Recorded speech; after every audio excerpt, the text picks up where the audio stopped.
అమ్మతనాన్ని దూరం చేస్తున్న night shifts ప్రస్తుతం ఎక్కువ మంది దంపతులు సంతానం కోసం సమస్యను ఎదుర్కొంటున్నారు. గర్భం ధరించాలనుకుంటున్నా ఆలస్యం అవుతుంది. దీంతో దేవుళ్లకు మొక్కుతున్నారు, డాక్టర్లను సంప్రదిస్తున్నారు. అయితే ముందుగా సంతానోత్పత్తి ఆలస్యానికి కారణం మీ జీవనశైలి కారణమని అర్థం చేసుకోండి. రాత్రి నిద్రపోకుండా పనిచేయడం, ఆలస్యంగా నిద్రపోవడం కారణమని వైద్యులు హెచ్చరిస్తున్నారు. ముఖ్యంగా రాత్రి షిఫ్ట్ చేసే వారిపై తీవ్ర ఒత్తిడి ఉంటుంది. ఇది మీ సంతానోత్పత్తిని ఎలా బలహీనపరుస్తుందో తెలుసుకోండి. నేటి జీవనశైలి మీ సంతానోత్పత్తి ఆరోగ్యాన్ని కూడా ప్రభావితం చేయడం ప్రారంభించింది. గర్భం ధరించడం ఇప్పుడు మునపట్ల సులభం కాదు.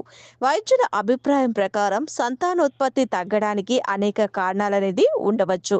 వీటిలో ఎక్కువ వయసు, హార్మోన్ల అసమతుల్యత, పేలవమైన ఆహారపు అలవాట్లు, ఒత్తిడి వంటి జీవనశైలి అంశాలు ఉన్నాయి.